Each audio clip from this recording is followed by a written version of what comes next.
रेवदंडा मुरुड या रस्त्याच्या भूमिपूजन प्रसंगी या ठिकाणी व्यासपीठावर उपस्थित असलेले या जिल्ह्याचे कर्तबगार खासदार आदरणीय सुनीलजी तटकरे साहेब, व्यासपीठावर उपस्थित असलेले या मतदारसंघाचे कार्यक्षम आमदार, दमदार आमदार म्हणून ज्यांची ख्याती आहे ते आमचे मित्र आणि या मतदारसंघाचे कार्यक्षम आमदार आदरणीय महेंद्र शेठ दळवी, व्यासपीठावर उपस्थित असलेले मंगेशभाई दांडेकर, आतिकजी खतीक, व्यासपीठावर आवर्जून उपस्थित असलेले भारतीय जनता पार्टीचे तालुक्याचे अध्यक्ष महेंद्रजी चौलकर, शैलेशजी काते, राष्ट्रवादी काँग्रेस पक्ष, शिवसेना आणि भारतीय जनता पार्टीचे सर्वच व्यासपीठावरील सन्माननीय पदाधिकारी, खरं तर मुरुडकरांनी जे स्वप्न गेल्या अनेक वर्षापासून पाहिलं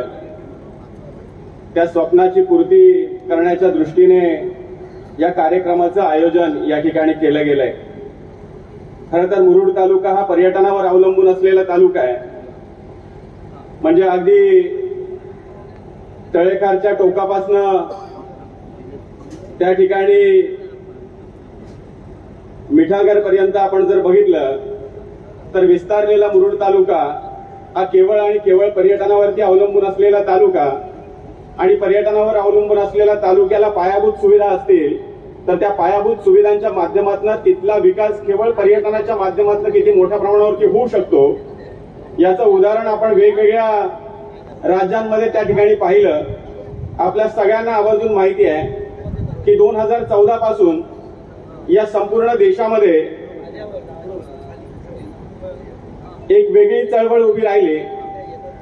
देशाला वेगवेगळ्या विकासाच्या टप्प्यावरती, देशाला विकासाच्या वेगवेगळ्या क्षेत्रामध्ये आणि विकासाच्या वेगवेगळ्या सुविधा प्राप्त करत देत आदरणीय नरेंद्रजी मोदी यांच्या नेतृत्वाखालचं सरकार अतिशय उत्तम पद्धतीचं काम त्या ठिकाणी करत आहे आणि देशातल्या पर्यटनाच्या विकासाबरोबर इन्फ्रास्ट्रक्चरच्या विकासामध्ये त्या ठिकाणी रस्ते असतील, त्या ठिकाणी असलेले ब्रिजेस असतील, त्या ठिकाणी असलेले रेल्वेची सुविधा असेल, त्या ठिकाणी सागरातला असलेला मार्ग असेल, या सगळ्याच मार्गांवरती खूप मोठ्या प्रमाणावरचं लक्ष देण्याची प्रक्रिया ही संपूर्ण देशामध्ये चालू असताना आपला मुरुड तालुक्यामध्ये सुद्धा आज 27 कोटी रुपयाचा निधी खर्च करून त्या ठिकाणी मोठ्या प्रमाणावर विकासाला चालना देण्याला मार्ग आज त्याचं भूमिपूजन झालं। मी मनापासूनचा आनंद या ठिकाणी त्या निमित्ताने व्यक्त करतो। खरं तर आपल्या सगळ्यांनाच माहिती आहे की 2014 साली या राज्यामध्ये युतीचं सरकार स्थापन झालं। 2014 ते 2019 या कालावधीमध्ये साहेब या ठिकाणी विकासाला चालना देणाऱ्या अनेक योजना या त्या ठिकाणी अंमलात आणण्याच्या दृष्टीने प्रक्रिया सुरू झाली। मला आठवतं की या संपूर्ण कोकण पट्ट्याला जोडला जाईल किंवा मुंबईवरून मुंबईचा पर्यटक हा मुरुड तालुक्यातच नाही तर कोकणातल्या तळागाळापर्यंत पोहोचला पाहिजे याच्यासाठी आवश्यक असलेली योजना ही सरकारने त्यावेळी आखली आणि त्या योजनेच्या माध्यमातून पहिली रोरो सेवा ही या मुंबईपासून मांडव्यापर्यंत सुरू झाली। मुंबईपासून मांडव्यापर्यंत येणारा पर्यटक हा सुखरूपपणाने अतिशय सोयीस्कररित्या अलिबागमध्ये स्थिरस्थावर झालाच, परंतु काशीदपर्यंत आल्यानंतर पुढे त्या ठिकाणी जाताना तो त्याच ठिकाणाहून परत जाण्याची प्रक्रिया सुरू झाली। त्याचं कारणच असं होतं की रस्त्याची असलेली दुरावस्था आणि रस्त्याची त्या ठिकाणी झालेली गैरसोय याच्यामुळे मुरुडकडे येणाऱ्या पर्यटकांचा ओघ कमी झाला आणि पर्यटनावर अवलंबून असलेला मुरुड तालुका हा त्या ठिकाणी पर्यटनाच्या दृष्टीने मागे पडतोय की काय अशी चिन्ह निर्माण झाली। त्या ठिकाणी रोरो जेट्टीच्या माध्यमातून ज्यावेळेस विकास होत होता त्याचवेळी काशीद जेट्टीला सुद्धा 112 कोटी रुपये आपण त्या सरकारच्या माध्यमातून दिले। मला आवर्जून या ठिकाणी सांगायचं आहे की त्या ठिकाणी पालकमंत्री म्हणून रवींद्र चव्हाण साहेब यांनी त्या ठिकाणी पुढाकार घेतला होता आणि त्यावेळी 112 कोटी रुपयाची ती जेट्टी आपण मंजूर केली आणि मुंबईपासनं काशीद आणि काशीदपासनं त्या ठिकाणी आगरदांडा आणि दिघीपर्यंत जाणारा सागरी महामार्ग हा त्या ठिकाणी खुला कसा होईल आणि त्या निमित्तानं पर्यटक हे मुरुड तालुक्यामध्ये या परिसरामध्ये कसे स्थिरस्थावर होतील, या ठिकाणी कसे येतील या दृष्टीने प्रयत्न चालू झाले। आज एक मात्र त्या ठिकाणी खंत या मुरुडकरांच्या मनामध्ये होती की या मुरुडचा असलेला रेवदंड्यापासूनचा मुरुड शहरापर्यंतचा रस्ता, मी त्या ठिकाणी मुरुड शहरामध्ये गेलो होतो त्यावेळेस मला व्यापाऱ्यांनी सुद्धा सांगितलं की महेश भाऊ तुम्ही काहीतरी करा, आमदारांना सांगा, तुम्ही तुमचे सगळे सोर्सेस लावा, परंतु रेवदंडापासून हा रस्ता जो आहे, जर एखादा पर्यटन घेऊन येणारा ट्रक जरी यायचा झाला तरी तो सुद्धा नाकारतो, त्याच्यामुळे व्यापाऱ्यांचे सुद्धा हाल होतात. परंतु मला आवर्जून या ठिकाणी निश्चितपणाने सांगायचं आहे की हा मार्ग होण्याची नशीबच मुळात युतीच्या सरकारच्या नशिबातच हा रस्ता होता. आणि त्याला आणखीन काय, तर तटकरे साहेब जोपर्यंत महायुतीमध्ये येत नाहीत तोपर्यंत या ठिकाणी भूमिपूजनच होणार नाही असं साधारणतः दिसत होतं. आणि तटकरे साहेब आले आणि त्या ठिकाणी 1 महिन्याच्या आतच हा रस्ता सुकर झाला.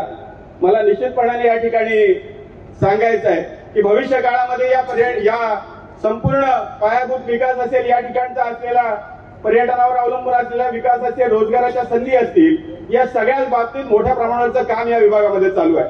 दिघी पोर्टचं या ठिकाणी असलेलं काम असेल, दिघी पोर्टला जोडून असलेला आगरदांडा जेटी त्या ठिकाणी असेल, या माध्यमातून मोठ्या प्रमाणावरची रोजगाराची संधी त्या ठिकाणी उपलब्ध होताना आपल्याला दिसतेच आहे. परंतु ही संधी उपलब्ध होत असताना इथला पर्यटक सुद्धा त्या ठिकाणी पर्यटनाच्या दृष्टीने असलेला जंजिरा किल्ला असेल, त्या ठिकाणी पद्मदुर्ग असेल, या किल्ल्यावरती जाऊन सुद्धा त्या ठिकाणी आपला इतिहास त्यांनी त्या ठिकाणी पाहिला पाहिजे. आणि या भूमीला असलेली एक ऐतिहासिक परंपरा ही त्या ठिकाणी तळागाळापर्यंतच नाही तर कोकणात नाही, मुंबईमध्ये नाही, देशामध्ये पोहोचली पाहिजे. अशा पद्धतीच्या पायाभूत सुविधा आणि विकासाला चालना गती देणाऱ्या त्या ठिकाणी या ठिकाणी विकासाची कामं आपल्याला होताना दिसतात. मला या ठिकाणी निश्चितपणाने सांगायचं आहे की साहेब या विभागामध्ये विकासाला गती देण्यासाठी महेंद्र दळवीशेठ काम करतात आमदार.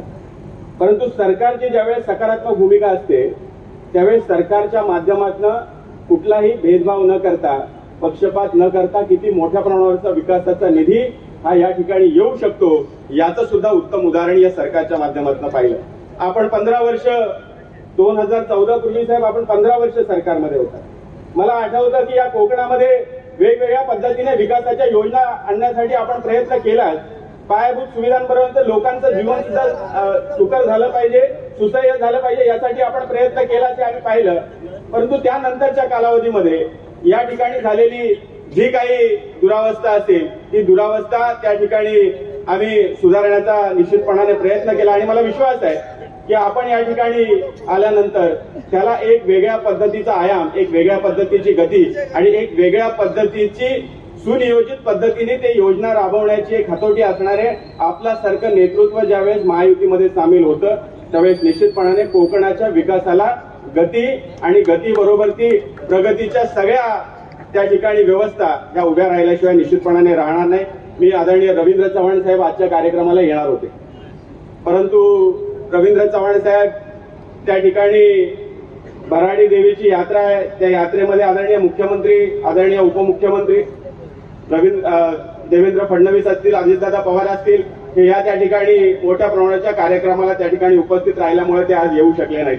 पण मला विश्वास आहे की या रस्त्याचं काम अतिशय चांगल्या पद्धतीनं उत्तम दर्जाचं झाल्यानंतर त्याचं लोकार्पण व्यासपीठावर बसलेल्या सर्वच नेत्यांच्या आणि प्रमुख उपस्थितीमध्ये आदरणीय रवींद्र चव्हाण साहेबांच्या उपस्थितीमध्ये होईल हा विश्वास या ठिकाणी व्यक्त करतो. आपण सगळ्यांनीच अतिशय चांगल्या पद्धतीने या ठिकाणी या रस्त्याचं लोकार्पण करण्यासाठीचं या कार्यक्रमाचं आयोजन केलं त्याबद्दल आमदार महेंद्र शेठ दळवी यांचं मनापासून या ठिकाणी आभार व्यक्त करतो आणि थांबतो. धन्यवाद. जय हिंद, जय महाराष्ट्र.